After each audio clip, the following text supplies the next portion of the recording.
పిఠాపురం వర్మ గారు చాలా దురదృష్టవంతులు. ఆయనకి ఈసారి కూడా ఎమ్మెల్సీ టికెట్ రాలేదు. పిఠాపురం వర్మ అని చెప్పి అందరికీ సుపరిచితులైన ఈ వర్మ గారి పూర్తి పేరు శ్రీ వత్సవాయి సత్యనారాయణ వర్మ, ఎస్ఎన్ వర్మ అని పిలుస్తుంటారు లోకల్గా. ఎక్కువ మందికి పిఠాపురం వర్మ అనే పేరే తెలుసు.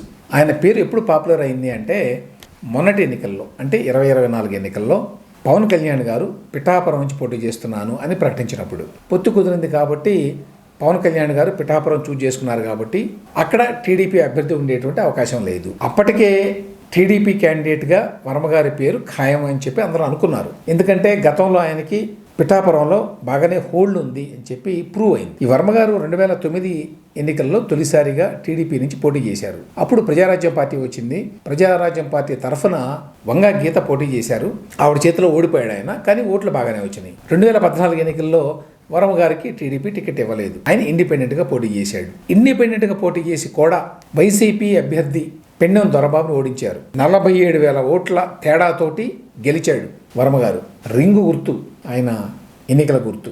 ఇండిపెండెంట్గా పోటీ చేసి వైసీపీ అభ్యర్థిని ఓడించాడు అనే గుర్తింపు వచ్చింది ఆయనకి. ఆ తర్వాత ఆయన మళ్ళీ టీడీపీలో చేరి ఆ పార్టీతోనే ప్రయాణం చేశాడు. సో 2018లో ఆయనకి మళ్ళీ టీడీపీ టికెట్ ఇచ్చింది. అప్పుడు వైసీపీ అదే అభ్యర్థి పెన్నెం దొరబాబు ఆయన చేతిలో ఓడిపోయాడు. కానీ ఓట్లు బాగానే వచ్చినాయి, 36% ఏమో వచ్చినాయి అప్పుడు కూడా ఆయనకి. సో ఆ రకంగా పిఠాపురంలో ఈయన మంచి క్యాండిడేటు అని ఒక అభిప్రాయం ఉంది. ఎస్పెషలీ బికాజ్ పిఠాపురం అనేది కాపులు ఎక్కువగా ఉండేటువంటి నియోజకవర్గం. అట్లాంటి ప్లేస్లో కూడా మరి వర్మగారు క్షత్రియుడు అయినప్పటికీ బాగా ఫాలోయింగ్ని సంపాదించుకున్నాడు, మంచి పోటీ ఇస్తున్నాడు అనేటువంటి పేరు తెచ్చుకున్నాడు. 2024 ఎన్నికల్లో ఎప్పుడైతే పవన్ కళ్యాణ్ అక్కడి నుంచి పోటీ చేస్తానన్నాడో ఈయన చాలా డిసప్పాయింట్ అయ్యాడు.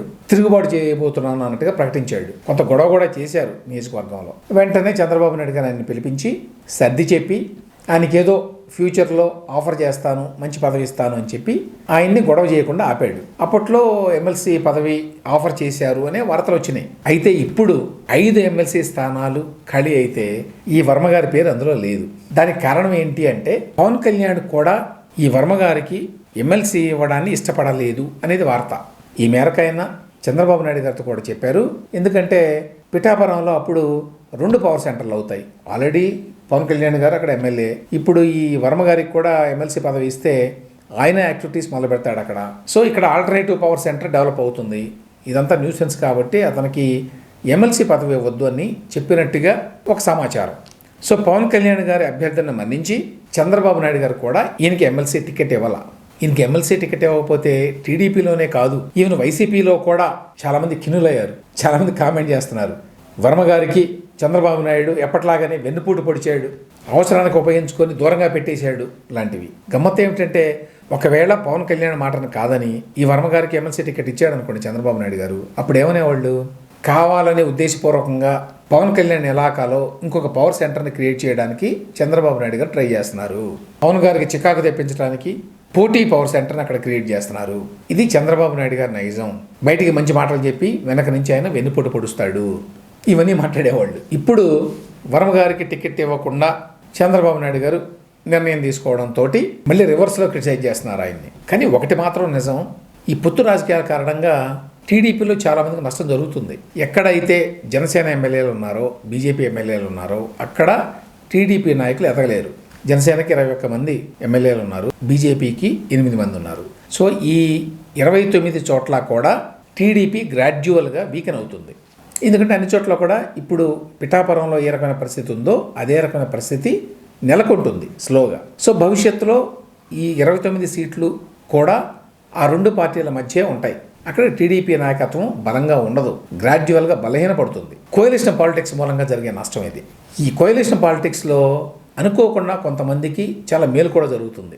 దానికి ఎగ్జాంపుల్ ఏంటంటే సోము వీర్రాజు ఫ్రమ్ బీజేపీ. మామూలుగా అయితే ఆయన ఎమ్మెల్సీ అయ్యేటువంటి అవకాశమే లేదు.